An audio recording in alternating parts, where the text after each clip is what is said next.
Recently, I read something incredibly interesting that I wanted to share with you guys.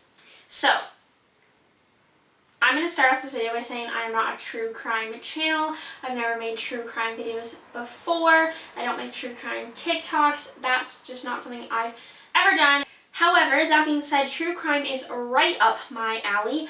I love to read mystery novels and crime-related novels, and I love Criminal Minds and crime shows and true crime shows. I'm all about it. So I spent some time reading up on it, and I got all the facts in here, and I want to share them with you guys because I think this is a really incredibly interesting story.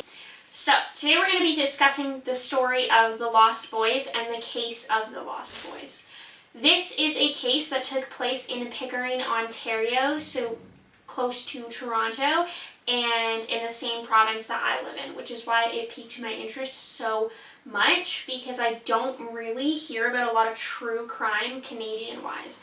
So I'm going to go out and deliver you guys the facts, talk evidence, and then we'll talk specifically about the PI working the case currently, and then we'll talk some weird things about the case, surrounding the case, and then I'll give you my opinion.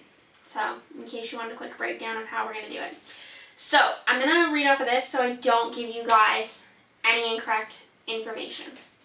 So, on March 17th, 1995, 6 boys went missing. Their names were Jason Boyle, 17, Chad Smith, who was 18, Robbie Rumbold, 17, Jamie LeBreuf,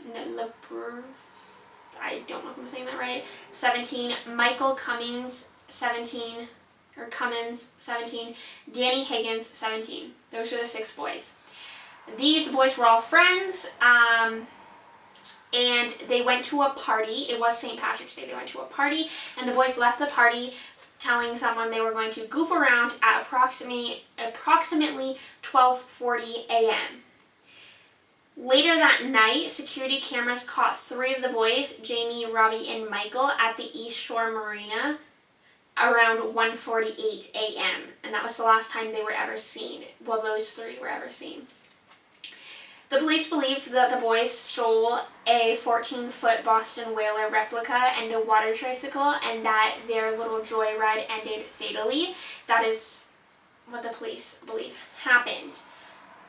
Witnesses said that they heard the boat leaving around, or a boat leaving around 2 to 3 a.m. At 3:30 in the morning, 2 teens reported them missing. So at 3:30 on March 17th, they were reported missing. However, a search was not started until March 19th at 2 p.m. The police finally got a search underway.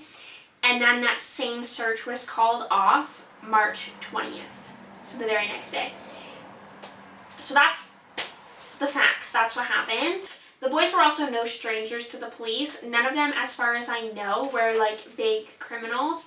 Obviously, they're young, but, you know, teenagers get into trouble. So the police did know who the boys were and were aware of them before this all happened. So, some other additional evidence. So later on, a gas can was discovered in Wilson, New York, and it was believed to belong to the boat replica that they took. However, a witness said that based on the wind and currents the day the boys went missing, the boat would have ended up in Rochester, New York, which was 120 kilometers east of Wilson, New York, if I'm not mistaken. So that's kind of one of those kind of odd things where if that gas can was from the boat, why did it end up where it shouldn't have? Then in 1998, 2 sets of remains were found at the Beck Hydroelectric Generating Station in Queenston. Well, the grates were being cleaned, and these specific grates had not been cleaned out in 7 years, so it was possible that these are the boys' remains. The remains were found in a red pair of Levi's pants, similar to the ones Jay was wearing when he disappeared, which is why people were thinking it may be 2 or at least 1 of the boys. In 2014, the remains were sent finally for DNA, but were still unidentified as of 2018, or were unidentified, and as of 2018, they still have yet to be identified.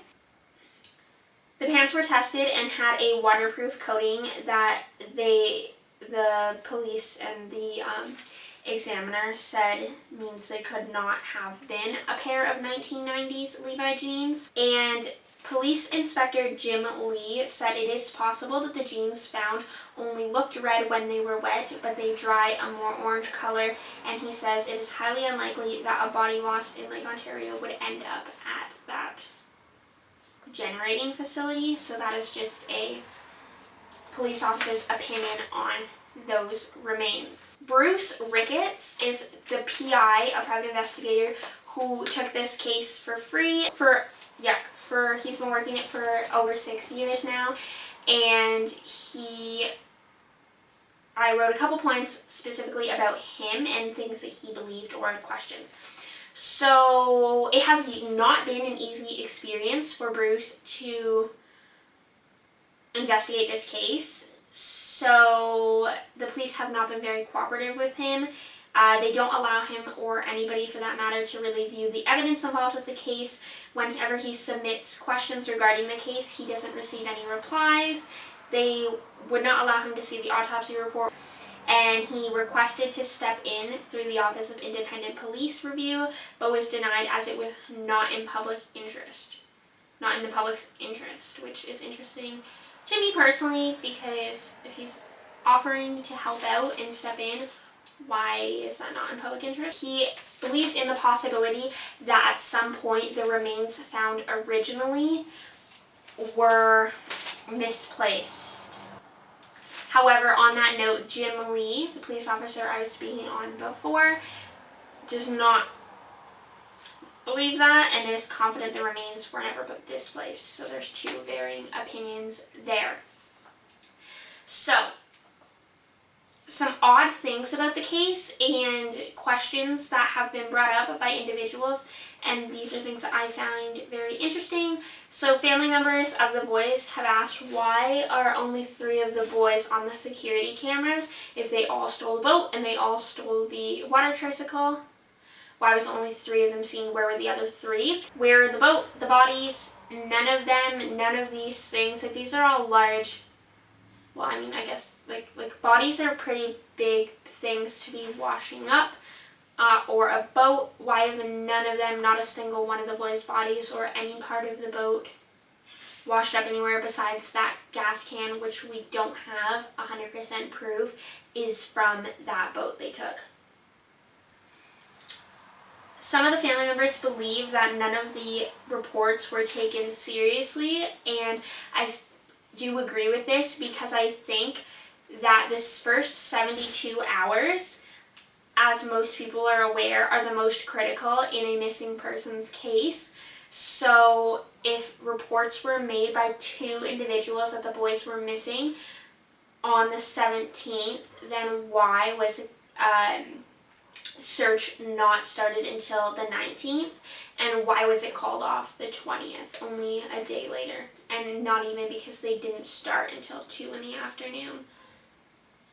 5 out of 6 boys were minors, because they were all 17 and not yet 18, and I did look it up to be sure, and as far as I could tell with what I looked up, even back then, the age of majority was 18. So 5 out of the 6 of them would have been minors, which would have made it a children's missing persons case, which even more important, I would think, to try and find them as quickly as possible. And I do believe that when people are known to the police for, they kind of get less attention, if that makes sense. There's less of a concern to find them, because there's often an assumption that they've chosen to do whatever this is, or that it's not a big deal, which I don't think is right. The employee at the marina said that the boat they stole, which was the replica of the Boston Whaler, was deemed unsinkable. Now, we've all seen Titanic. So this is the ship they say is unsinkable. It is unsinkable. God himself could not sink this ship.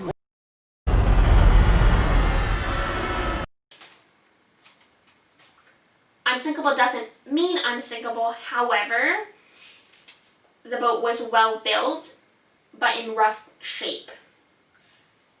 with that in mind, the boat would have sunk over time. It wouldn't have been like a direct. So the question that arises with that knowledge is, if the boat sunk over time, why did nobody see it sinking? Like 3 a.m. they left with the boat.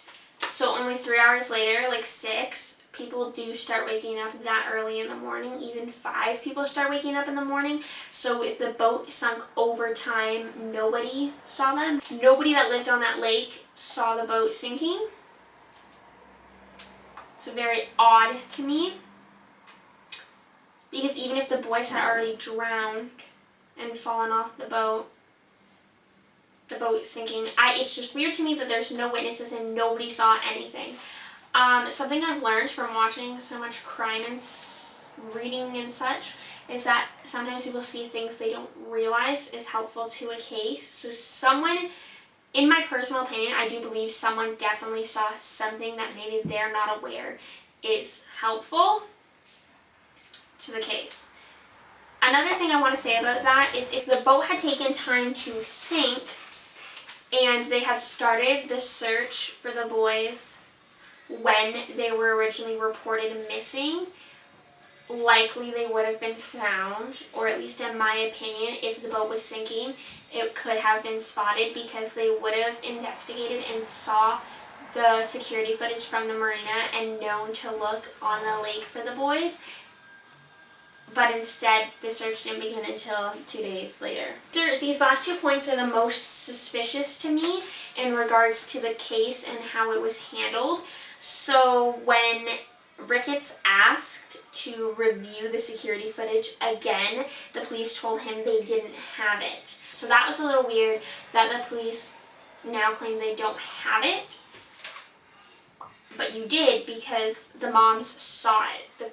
Whoever identified the boys saw it with their own eyes. And this last point is something that really, really struck me, that made me kind of question the investigation. So essentially, a specialized underwater search team that used side scan technology was asked to do a search after a possible sighting, which makes sense. If you think someone drowned, you usually bring in people to look underwater for them. However, before they could even begin their search, their contract with the police was canceled and never renewed. So they never did the search. Now, I'm not going to tell someone how to do their job. I am not a police officer. I am in no way trying to slander the police, say I know better than them, say I know better than them, or that I could have done a better job, or that they did anything wrong, because I was not even alive when this case took place. 2, I'm not a police officer. I haven't gone to school for that. I have no training for that. I am just someone viewing the case with an outsider opinion. And what is weird to me is that even if the contract with that specific team or company ended, why would you not get another company or another whatever, like that's someone to do the search? Because that seems like a very important part of a missing persons case, especially when you know the last place they were seen most likely was on the water. It just doesn't make a lot of sense to me that they wouldn't go ahead and either renew that contract, make a new contract, figure some way out to be looking under the surface, because most people believe now, and I think the most likely answer is that the boys are under there. Overall, my opinion on the case is that, personally, I think likely what could have happened is that the police who originally investigated the case did not do the proper job. They didn't do what they should have done, and now the police don't want to be in trouble for that, so they aren't letting people view the evidence, because it's either lost, or there's a lack of evidence, or there's leads that were never followed up, etc. But again, I'm not saying that is true. I'm not saying that is fact. Please don't take it as that is just personally what I believe may have happened. I hope you guys enjoyed this or found it interesting. I want to leave you, first of all, all my information came from a series of articles that I will have linked down below. It's 3 parts and it's really well done. I want to leave you guys lastly with this quote that someone involved in the case said, which is, "There's too much hidden here, there's too much not being said." And that is because I truly do believe that about this case. There seems to be a lack of information, a lack of witnesses, a lack of people coming forward in possible sightings, and just a lot of tension and secrecy when it comes to evidence and such.